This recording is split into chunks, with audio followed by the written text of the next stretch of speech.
Your Excellency, kindly allow me to write on the protocols already established.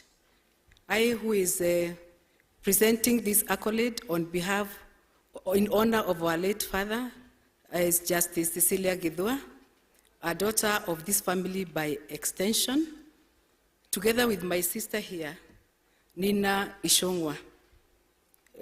To give you a little bit of context, I've known Mzee Ichung'wah for the longest time, actually for over 35 years.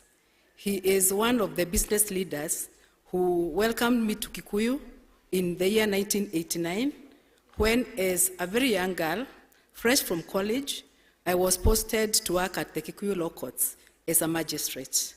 He held my hand and made me feel welcome. Over the years, he has guided and helped me grow in all aspects of my life. He has not only been my good friend and mentor, but also a father. Over the years, because of our close relationship, he incorporated my husband and I into his family, and therefore I give this accolade as a daughter of Mzee. You will kindly allow us. I know that it is a little bit long, but Your Excellency, I am sure you appreciate that to reduce the story of a man who God has blessed to live for over a century is not an easy task, to reduce it into just a few pages.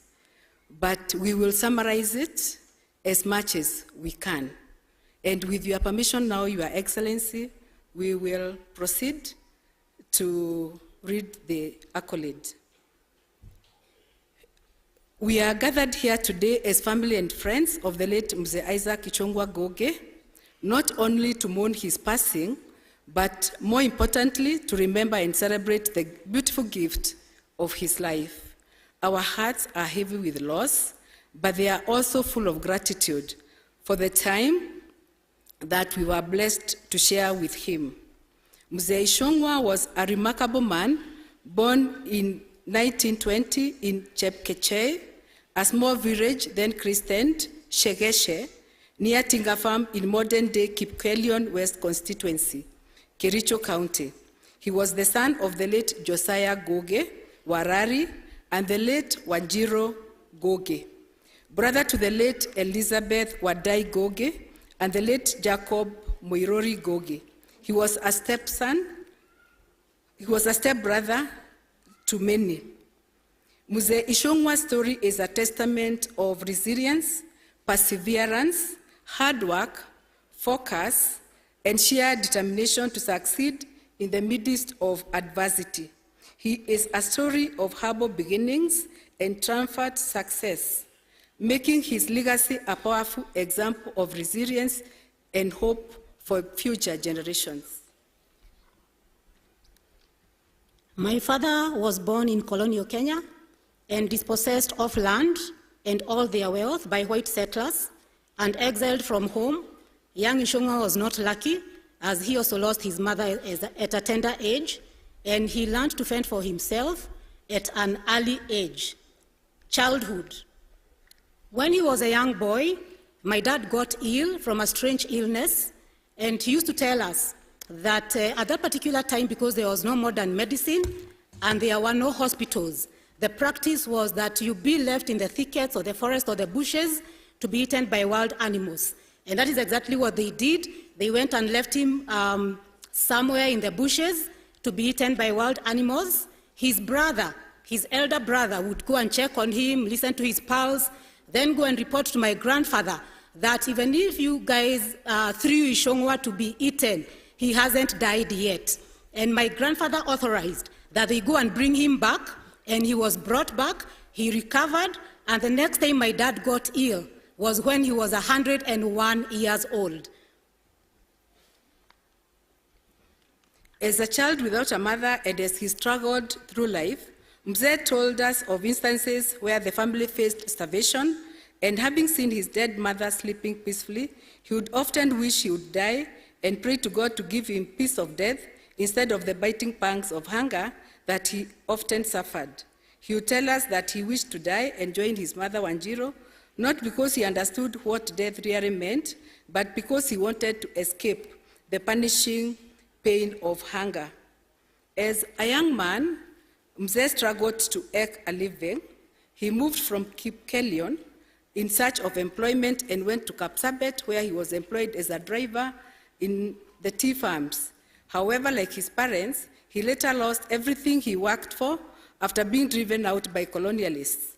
He was forcefully resettled in a colonial village in Kikuyu, then known as Geshagi Naba Idato, concentration camp number 3, here in Gekambura during the state of emergency. But luckily, he did not leave Kapsabet with absolutely nothing, because he got himself a new bride as a second wife, having agreed with his first wife, the late Rahab Wajiko Ichung'wa. That new bride is no other than our beloved mother, Mary Mombi, who is now blessed to be 85 years of age. And now with 2 wives and a family, the young Ichung'wa quickly had to reestablish himself, and he got a job at the Alliance High School as a driver and later ventured into business. His first business or hustle was vending cigarettes on a bicycle, and he became so committed at his work that he was later appointed as a BAT distributor when he started his first retail shop at Gekabura Shopping Center. His business life and firm belief in God. Mzee was baptized on 24th December 1972 in Thogoto Parish by Right Reverend Justus Kuria Wahuria, and was at the time of his demise a full member of the church. He confidently spoke about his blessings, and he would share a story about how God blessed him through a strange animal. One day while he was herding his father's goats, he heard a roaring sound coming from the skies. He looked up, there was no rain, and a strange creature fell to the ground from the skies. He had never seen such a creature. According to him, it was pitch black with shimmering bright eyes, and my dad was scared. He looked at this creature. The creature looked back at him, and he was scared, shooed away his animals, and went home. According to Mzee, that creature had been sent by God to bless him.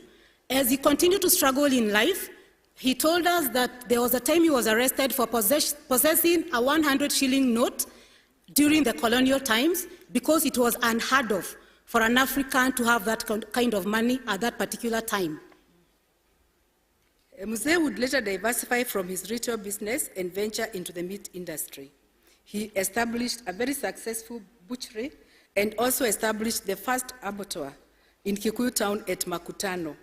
His knowledge of meat was so profound that he was able to tell an animal that had sickness just by looking at its blood or throwing a small piece of its meat into the fire.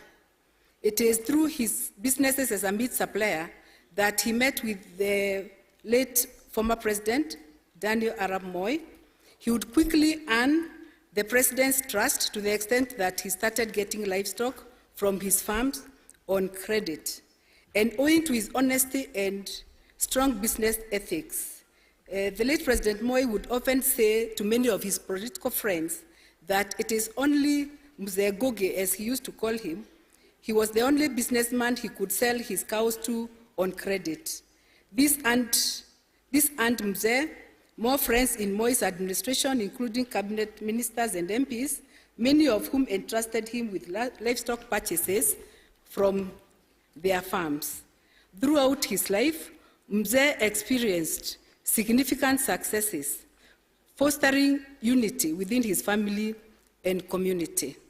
His ability to turn difficulties into opportunities not only shaped his personal achievements, but also positively impacted those that were around him.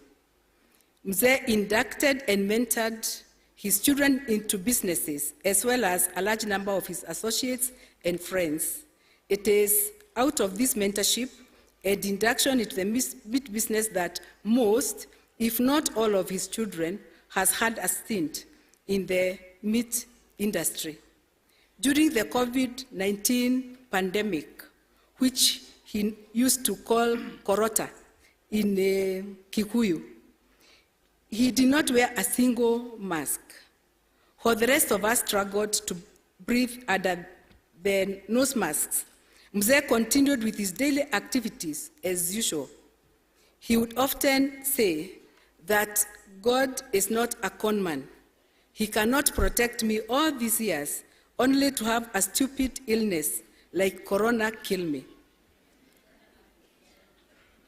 Mzee was a cross-cultural person, and he worked very well with every community. He had no tribal boundaries. He was fluent in many, many languages: Luya, Kalenjin, and I believe, Your Excellency, the first time you met Mzee, you talked Kalenjin with him. Kamba, he was fluent in Kamba, Luo, among many others. Out of this character, Mzee endeavored to see the good of each and every individual and judged everyone on the basis of merit and character and not where they came from or their social status. Armed with this linguistic prowess, as a businessman, he was able to bargain with people in their mother tongues and easily connected with people from diverse backgrounds. Having established a career in livestock trade, while on a business trip to buy livestock in the Rift Valley, he reconnected with his long-term teenage years girlfriend, the late Pauline Tabarino, daughter of Kipsuge Arap Koronyi, who had been refused to marry him in their early years. She had by then gotten married by someone else, had children, and separated with the husband. Rekindling their old love, he took her as his third wife, raised and educated her 8 children as his own. That was the kind of man Mzee was. He raised us together with these children as one family, a statement of the unifying pillar that Mzee has been to his family. It is upon us now to carry on with this legacy of unity, love, and togetherness as a family, as he desired. In other instances, in his indiscriminate service to humanity extended but was not limited to such humble gestures as the following. I will just share highlights of the humble gestures that our father would do. And around us, I think if you look around, you can see Maasai community. And during dry seasons, Mzee would fill mitungis with water and have this water delivered to the Maasais in Kajiado and Suswa. And out of this, the Maasai actually urged him to vie as a member of parliament in that area. Most of his Maasai friends actually named their children after him. You'll hear in Maasai land, Gogi Ole Mrasmi, Gogi Ole Kunguru, which can be testified by Ole Punywa. Mugu, I think he's somewhere here. He can testify to the fact that this is what's happening. Wamasai oye! There they are.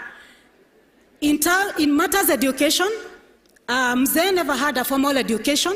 He educated himself up to class 2, but he took his siblings, all his father's children, through school, and he among other Kikuyu business community leaders, established the Kikuyu Township Primary School, which serves Kikuyu up to today. Just next to us is a private state-of-the-art school, the Green Garden, and Mzee, as a board member in the education, also urged the board to approve the license for the Green Garden, and when it was established, his grandchildren were the only pupils in that school, and the director would wait for Mzee's check to be able to pay the teachers. Mzee, after God blessed him with a car, he would never leave anyone on the road, and his pickup would be patronized by many people to and fro. And one morning when he was going to Dagoretti slaughterhouse, he lifted a couple and remembered that years back, this man had given him a lift. And he told this gentleman, even if you wanted to go to Mombasa, I would have taken you there. Mzee was generous. My mother and Mzee operated an open door policy. Anybody who has visited our home, our gate is always wide open. You come here and you are served and they will talk to you, sometimes even accommodating con men and con women, but they still welcome them in there. We are the people who bring trouble. Mzee also used to lend a helping hand to young entrepreneurs, and most people can attest to their business prowess because Mzee mentored them. Mzee was also very compassionate, and when his brother was displaced because of various activities, he housed them for 7 years at home, and when his brother died, Mzee took his children, educated all of them, and built them a modern home in Kampiamoto, Nakuru. In as far as his social life is concerned, his staple food was purely roasted meat, nyama choma, and cold soda, specifically black currant, and ice-cold water. Mzee never ate vegetables. He never drank alcohol. So the doctors can tell us what is the secret when they keep on saying nyama choma, avoid, and vegetables. He loved horse racing. He started going to the jockey club in 1955, and he also loved animals. He didn't keep animals for commercial purposes, but he kept them for sentimental values, and Mzee was also an outstanding driver. He stopped driving himself at the age of 95, and that is when he got himself a driver, Simon Jogu, who is with us today. Jogu would not drive a manual car because Mzee never drove automatic cars or second-hand cars. So he mentored Jogu, showed him how to maneuver a manual car, and today Jogu can actually attest to his driving skills to Mzee. As the chairman of the larger Gogi family, his mantra was love and unity in the family. He kept repeating this mantra to his family, advising that Adoma menana neko vena madenaga. This translated into English means a family disharmony breeds poverty. Today, his family is admired by many for their love and unity. He loved his family and would take every opportunity available to be with them. When his elder brother Jacob visited him, they would burn the midnight oil talking, and at some point, he would tell his brother, Aba otige Jakuvu, riu ona niejarie. Translated into English, this means, hold on, Jacob. Give me a chance to speak now. Their stories were like a series film such that we added the words to be continued because they would never end. His guiding hand and unwavering love built a strong and very loving family. His wisdom, patience, and kindness set a shining example to all who knew him. Mzee will be remembered, not because of how long he lived, but for how he deeply touched and impacted lives. His rich legacy of resilience, patience, love, and unity in families is a lesson we can all learn and emulate. May our God bless him with eternal rest till we meet again in his heavenly abode. Rest well, Dad. Rest well, Granddad, great and great Granddad. And may God bless you all. Thank you.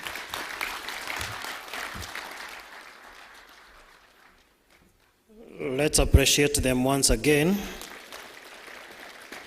Your Excellency, when I was doing the introduction, I forgot to introduce my church elders. Kindly be upstanding, the Goto Parish elders. Mahali muko. Haya, tusema Bwana asifiwe, wale wameketi waseme amen. Amen. And all the church elders were PCA, all church elders, kindly be upstanding. We want to recognize your presence. All the church elders, let's appreciate them for coming. May the Almighty